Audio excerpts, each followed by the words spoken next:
Yes, my dear students, today we will read our chapter number 1 from our Flamingo book of class 12, that is the last lesson beta. तो this chapter is written by Alphonse Daudet. बच्चे बहुत ही interesting chapter है and this chapter was set up when the France and Persian war was हेल्डिंग those days. तब ये chapter की setting हुई थी, कैसे उन दोनों के बीच में वॉर चल रहा था और कैसे सब कुछ हुआ था. तो आज इस चैप्टर के बारे में हम रीड करेंगे. और ये अल्फोंस डॉडे एक फ्रेंच नॉवलिस्ट हैं जिन्होंने ये स्टोरी लिखी है. और ये चैप्टर शुरू करने से पहले मैं कुछ एक लाइन आपको बताना चाहती हूँ कि एक जो नेशन होता है, अ नेशन इज़ डम विदाउट इट्स मदर टंग. एक नेशन की कोई इम्पोर्टेंस नहीं होती, वो डम होता है अपनी मदर टंग अगर उसके पास नहीं है. तो हमारी मदर टंग क्या है बच्चे? हिंदी. अगर हमारी मदर टंग ही हमसे छीन ली जाएगी तो क्या हमारे देश का अस्तित्व रहेगा? वो वैल्यू रहेगी? नहीं रहेगी. तो एक नेशन जो है वो डम हो जाता है विदाउट इट्स मदर टंग. तो भाई इस चैप्टर में मैंने ये लाइन आपको क्यों बताई, यहाँ पे जब आप रीड करोगे तब आपको क्लियर हो जाएगा कि मैम आपने ये लाइन बताई है यहाँ पे सूटेड है. ठीक है, तो अब हम इसको शुरू करते हैं. ये एक फ्रांस लड़का है, उसकी स्टोरी है ये. ठीक है बेटा, तो कैसे उसको सब रियलाइज़ होता है अपनी मदर टंग के बारे में, उसको उसने नहीं पढ़ा, लर्न नहीं किया और एट लास्ट उनसे वो उनकी लैंग्वेज ही छीन ली जा रही थी. उसके बाद उनको वो लैंग्वेज नहीं पढ़ाई जाएगी स्कूल्स में. तो कैसे उन लोगों को ये चीज़ फील हुई कि मदर टंग बहुत ही ज़रूरी होती है, हमने सीखी ही नहीं. ठीक है बेटा, तो अब हम ये चैप्टर को शुरू करते हैं. I started for school very late that morning and was in great dread of scolding, especially because Mr. Am Hamel had said that he would question us on participles and I didn't know the first word about them. अब आए कौन है? Friends ही है यहाँ पे, वो लड़का. मैंने उस दिन स्कूल के लिए बहुत ही लेट हो गया था स्कूल के लिए और बहुत ही डरा हुआ था मैं. Great deal of scolding, dread of scolding का मतलब क्या होता है बेटा? Fear of scolding. मुझे डर था कि मुझे डांट लगेगी. स्पेशली मिस्टर एम हैमल जो थे, उन्होंने कहा था कि मैं आप लोगों से क्वेश्चंस पूछूंगा पार्टिसिपल्स के ऊपर. तो उसको वो आते नहीं थे और ऑलरेडी वो स्कूल के लिए लेट हो गया था, तो उसको बहुत ज़्यादा डर लग रहा था. And I didn't know the first word about them, और उसको पार्टिसिपल्स के बारे में कुछ भी नहीं पता था. For a moment I thought of running away and spending the day out of doors. एक बार के लिए तो मैंने ये सोचा कि भाई मैं स्कूल जाता ही नहीं हूँ, भाग जाता हूँ यहाँ से और बाहर ही टाइम स्पेंड कर लूँगा स्कूल के बाहर. It was so warm so bright, क्योंकि जो बाहर का मौसम था बहुत ही अच्छा था. The birds were chirping at the edge of the woods and in the open field back of the saw mill the Persian soldiers were drilling.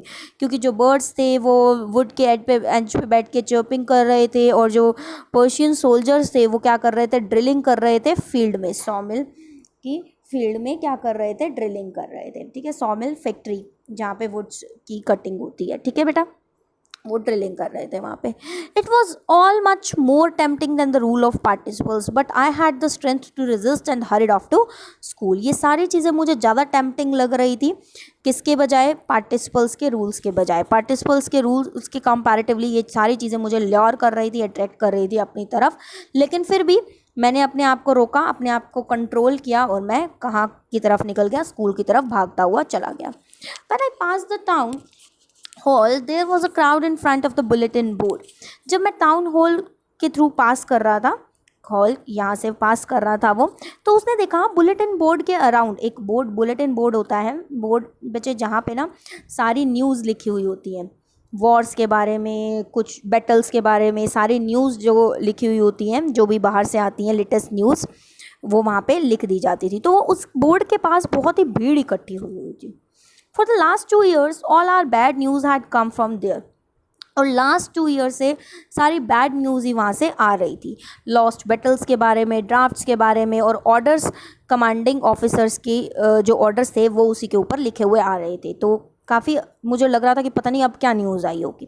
And I thought to myself without stopping what can be the matter now. और मैं भाई सोच रहा था mind में कि अब क्या हो सकता है भाई, अब किसके ऊपर क्या न्यूज़ आई होगी, अब क्या हुआ होगा कुछ। ठीक है, आगे देखते हैं।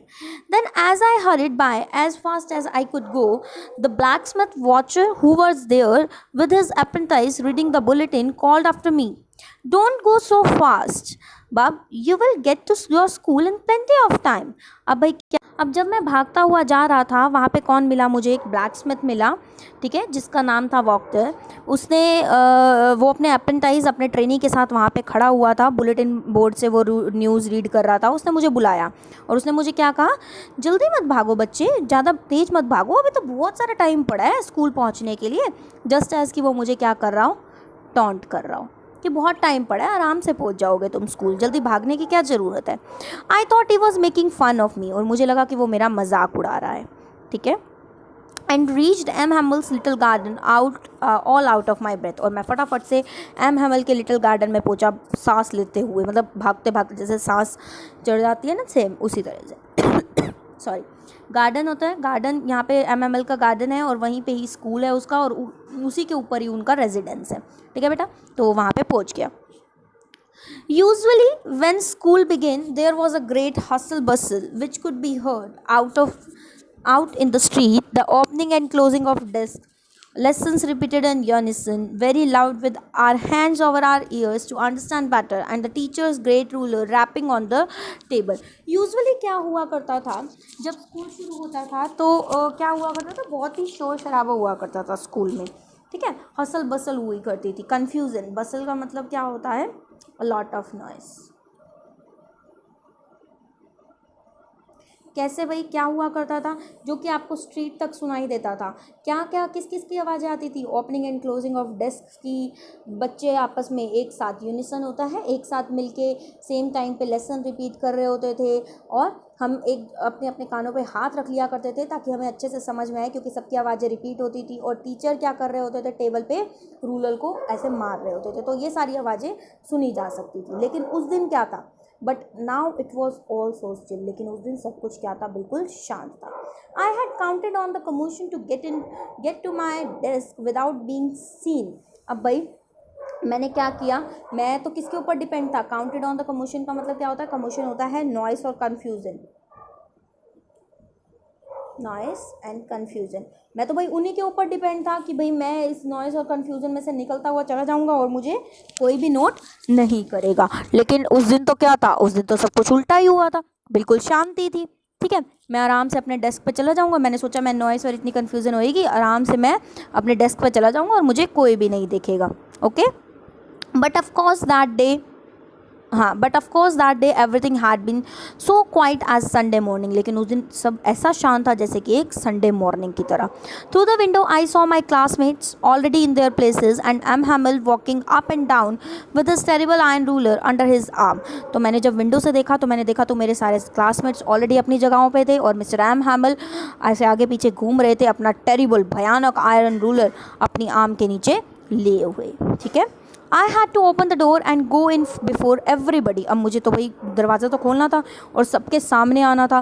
भाई आप सोच सकते हो कितना एम्बैरेसिंग मोमेंट होता है कि सारे बैठे हैं क्लास में, टीचर है और आप लेट आ रहे हो, तो सारे आपको देखने लग जाते हैं भाई ना कि भाई एकदम से कि भाई जैसे कौन आ गया। तो ये तो बहुत ही ऑकवर्ड सा लग रहा था उसे। You can imagine how I blushed and how frightened I was. आप इमेजिन कर सकते हो कि कितना शर्मिंदा, मुझे कितना ब्लशिंग फील हो रहा था और कितना डर लग रहा था। लेकिन जैसे ही मैंने दरवाज़ा खोला, nothing happened. M Hamel saw me and he said very kindly, go to your place quickly little France, we were beginning without you. उसने एम हैमल ने क्या किया, मुझे देखा और मुझे बड़ी ही आराम से जेंटल टोन में क्या बोला, जल्दी से अपनी जगह पे चले जाओ लिटिल फ्रांस, हम बस शुरू ही करने वाले थे। आई जम्प्ड ओवर द बेंच। मुझे तो बड़ी खुशी हुई भाई, मेरे को कुछ नहीं कहा एम हैमल ने।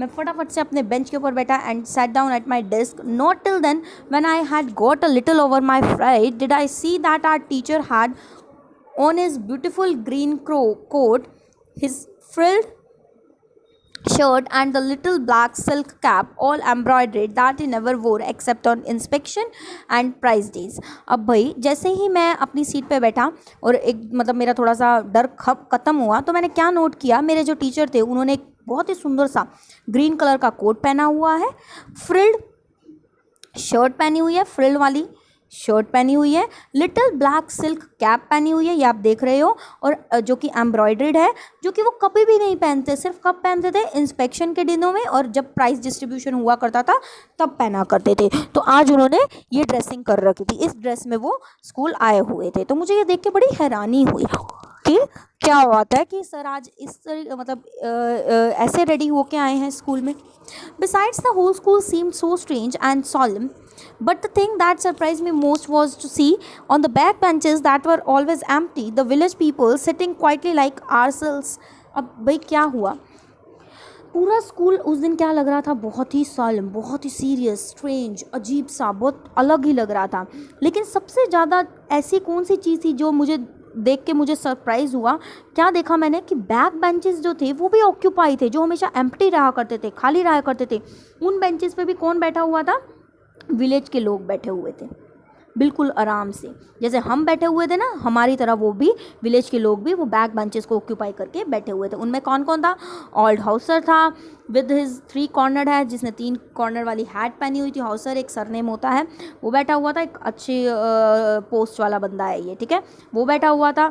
और एक फॉर्मर मेयर बैठा हुआ था, फॉर्मर पोस्ट मास्टर बैठा हुआ था, और ऐसे भी और से लोग बैठे हुए थे जो कि इन पोस्ट, अच्छी पोस्ट पे थे, ठीक है। एवरीबडी लुक्ड सैड, और हर कोई क्या था, बहुत ही ज़्यादा सैड था।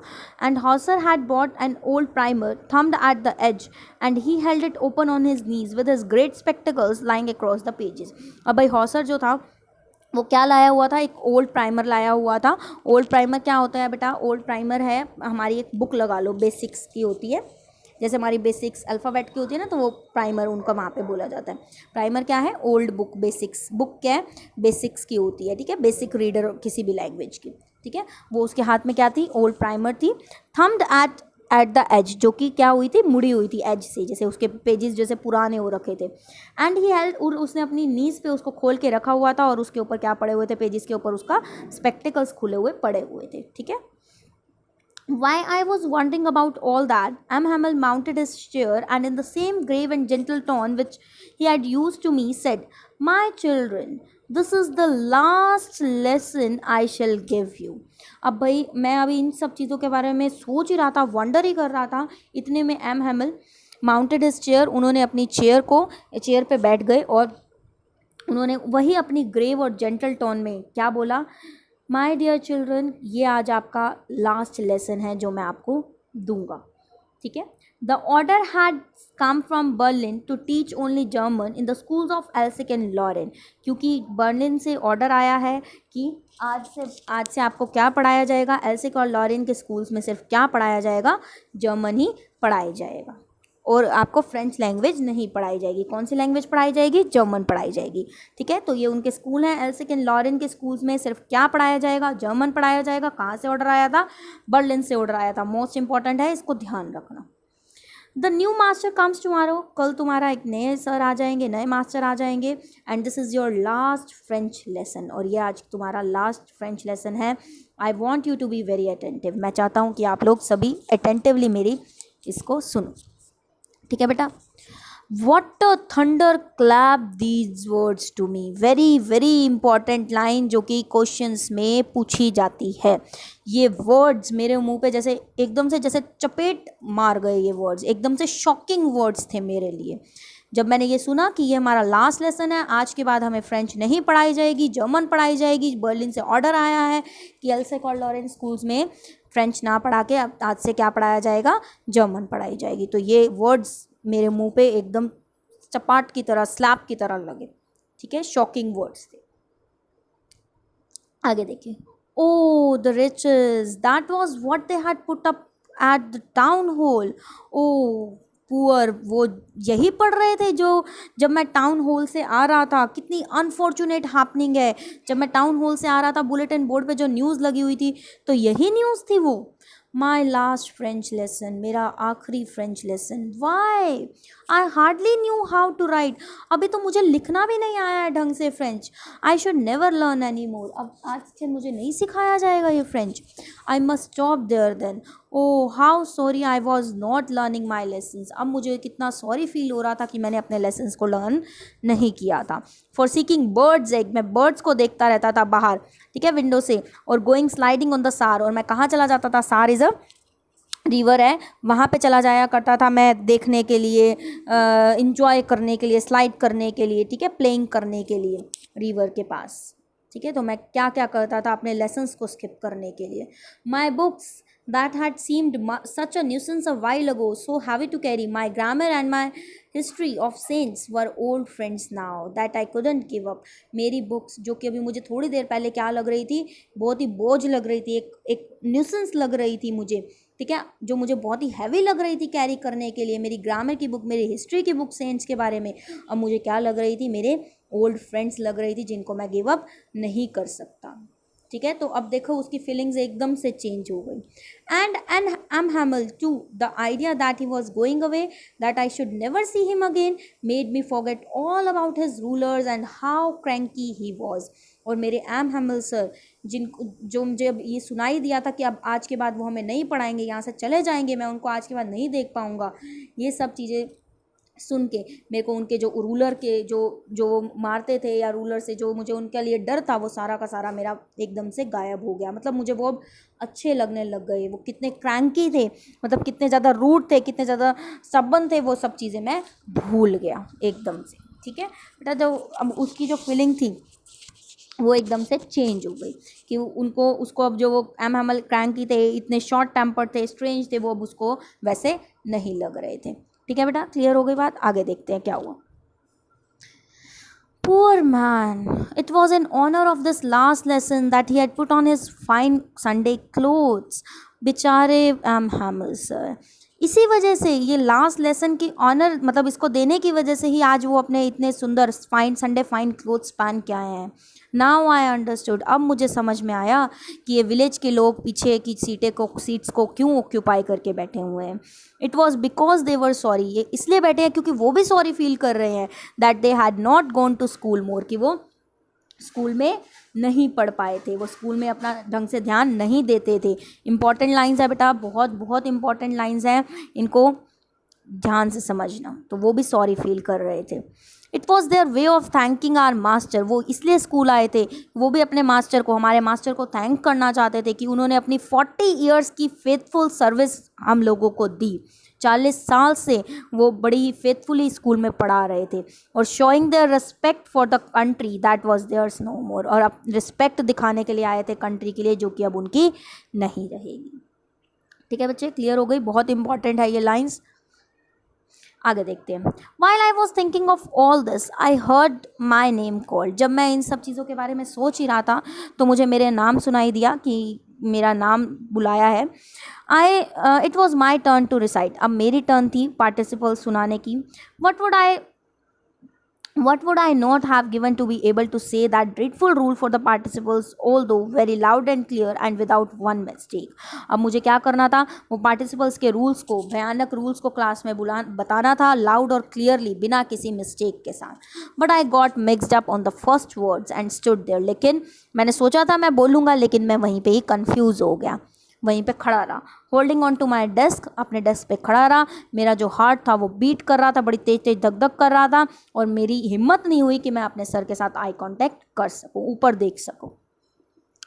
I heard Mr. M. Hamel say to me, I won't scold you little Franz, you must feel bad enough। अब मैंने सुना एम हैमल मुझे क्या कह रहे थे कि मैं तुम्हें डांटूंगा नहीं लिटिल फ्रैंक्स, तुम ऑलरेडी बहुत बैड फील कर चुके हो, ऑलरेडी तुम एम्बैरस फील कर चुके हो। सी हाउ इट इज़, देखो तुम कैसे है ये सब चीज़ें। Every day we have said to ourselves, हर दिन हम अपने आप से कहते हैं, वाह I have plenty of time, I learn it tomorrow. हम अपने आप से रोज़ कहते हैं अभी तो बहुत टाइम है मेरे पास, कल कर लूँगा, मैं कल कर लूँगा।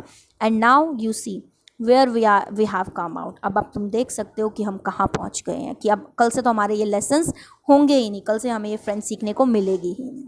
आप देख सकते हो that's the great trouble with Alsace, she puts off learning till tomorrow. और यही ग्रेट ट्रबल है एल्सिक के लोगों के साथ। हम लोग एल्सिक के लोग हर चीज़ कल पे टाल देते हैं कि कल कर लेंगे हम लोग, ठीक है। एल्सिक के लोग यानी हम लोगों को के बारे में ही कह रहा है वो, ये जो वहाँ के लोग थे जिन्होंने फ्रेंच को अवॉइड किया था, ध्यान नहीं दिया था अपने लेसन्स पे। Now those fellows out there will have to right to say to you how it is you pretended to be Frenchmen and yet you can neither speak nor write your own language. अब देखना वो लोग हमें क्या कहेंगे, Germany के लोग क्या कहेंगे, तुम अपने आप को फ्रेंचमैन कहते हो, क्यों प्रिटेंड करते हो, तुम्हें तो अभी बोलना भी नहीं आता फ्रेंच, ना ही तुम्हें लिखनी आती है फ्रेंच, तुम्हारी तो खुद की language. But you are not the worst poor little France, लेकिन तुम इतने भी वर्स्ट नहीं हो पुअर लिटिल फ्रांस। बाकी कई लोग तो बहुत ही ज़्यादा पुअर हैं जिनको बिल्कुल भी नहीं आती है, ठीक है। We have all a great deal to reproach ourselves with. हमारे Am Hamel was saying that France should not feel guilty as everyone is at fault. तुम्हें इतना गिल्टी फील नहीं करना चाहिए क्योंकि हर किसी का फॉल्ट है इसमें। Your parents were not anxious enough to have you learn. तुम्हारे पेरेंट्स ने कभी इतना एंशियसली तुम्हें वो दिखाया ही नहीं कि तुम पढ़ो, लर्निंग करो। They prefer to put you to work on a farm और एट द मिल्स। वो हमेशा तुम्हें प्रेफर करते थे कि तुम फार्म पे काम करो, मिल्स में जाके काम करो ताकि तुम कुछ पैसा कमा सको।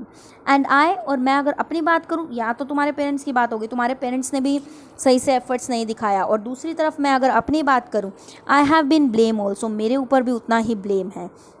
Have I not often sent you to water my flowers instead of learning your lessons? अगर मैं तुम्हें ना भेजता अपने फ्लावर्स को वाटर करने के लिए, तुम्हें पढ़ा दिया होता तो तुम्हें आज अच्छे से फ्रेंच आती होती, ठीक है। तो मेरा भी उतना ही कसूर है। And when I wanted to go fishing did I not just give you a holiday, और जब मैं फ़िशिंग के लिए जाया करता था, जब मेरा मन होता था फ़िशिंग करने के लिए जाने के लिए, मैं तुम्हें हॉलीडे दे दिया करता था। अगर मैं ऐसा ना करता तो तुम्हें आज फ्रेंच अच्छे से आती होती। तो वो अपने आप को भी इक्वली फॉल्टी मान रहे हैं, उनके पेरेंट्स के लिए भी बोला और उन्होंने अपने खुद के लिए भी बोला, ठीक है। Then from one thing to another, MML went on to talk of the French language, saying that it was the most beautiful language in the world. फिर एक चीज़ से दूसरी चीज़ पे आते हुए उन्होंने क्या लाइन बोली, उन्होंने बोली जो फ्रेंच है सबसे ब्यूटीफुल लैंग्वेज है इस वर्ल्ड की, सबसे क्लियरेस्ट लैंग्वेज, सबसे logical language, that we must guard it, कि हमें इसको प्रोटेक्ट करके रखना चाहिए अपने बीच, अपने अंदर, एंड नेवर फॉरगेट इट, और इसको कभी भी नहीं भूलना चाहिए। बिकॉज क्योंकि when a people are enslaved, बहुत इंपॉर्टेंट लाइन है, बहुत बहुत बहुत very very very very important, क्योंकि जब लोगों को एनस्लेव कर लिया जाता है, गुलाम बना लिया जाता है, as long as they hold fast to their language, it is as if they had the key to their prison। और जब तक वो अपनी लैंग्वेज के ऊपर अपना होल्ड रखते हैं तो उनके पास अपने उस प्रिजन की क्या रहती है, की रहती है।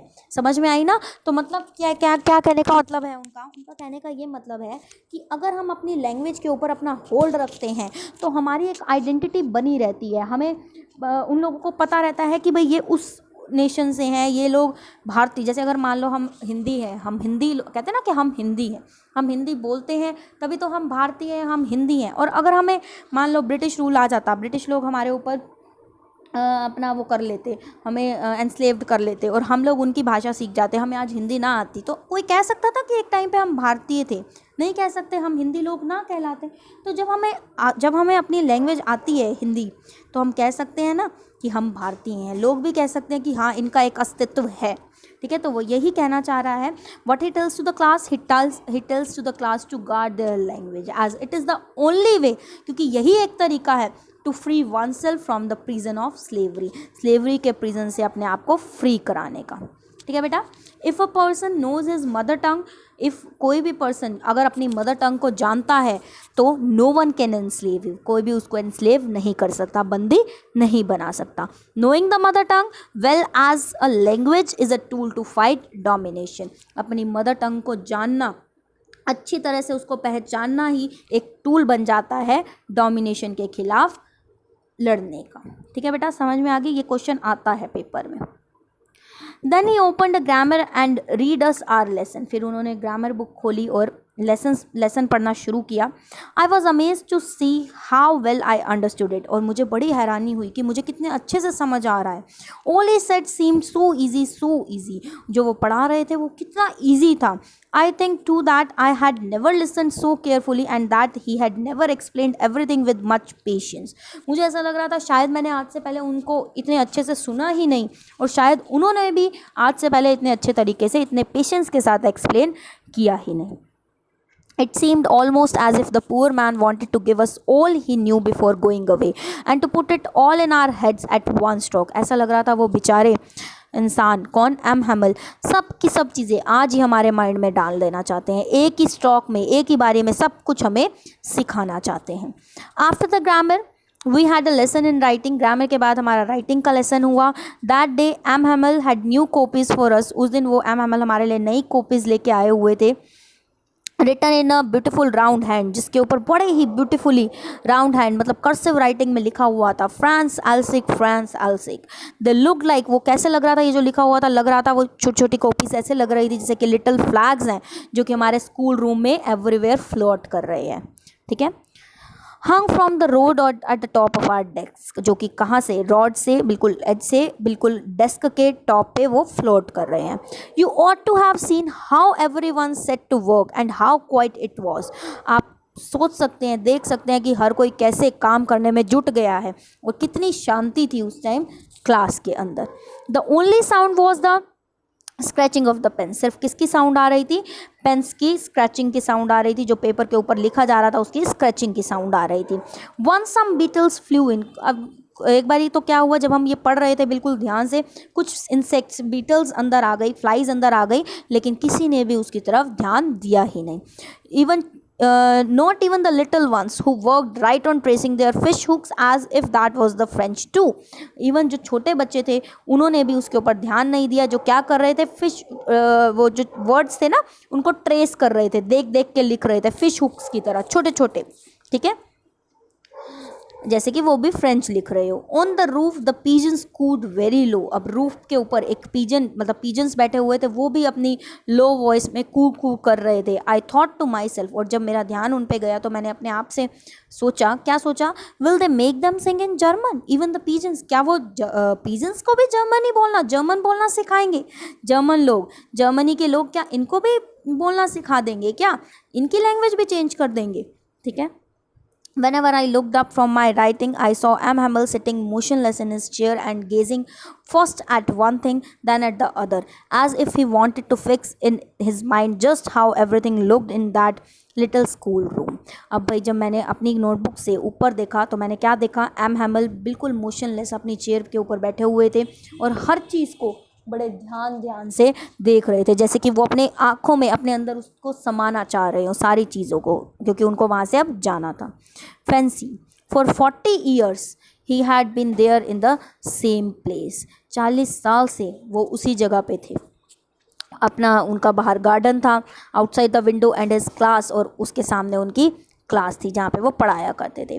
Just like that only the desk and benches had been worn smooth. सिर्फ क्या चेंज हुआ था, वही डेस्क और बेंचेस जो कि क्या हो गए थे, वॉर्न आउट हो चुके थे, वॉर्न आउट होके थोड़े स्मूथ हो गए थे। The walnut trees in the garden were taller, और जो वॉलनट ट्री था वो क्या हो चुका था, टॉलर हो चुका था 40 years में। And the hope wine that he had planted, और जो उन्होंने वाइन प्लांट जो प्लांट किया था वो क्या हो चुका था, ट्विंड अबाउट द विंडोज़। उसने अपनी विंडोज़ तक, आपने देखा होगा कैसे वाइन होती है बेल टाइप, वो फैलती जाती है, तो वो अब विंडोज़ से रूफ तक वो फैल गई थी। How it must have broken his heart to leave it all, poor man, to hear his sister moving about in the room above packing their Trunks.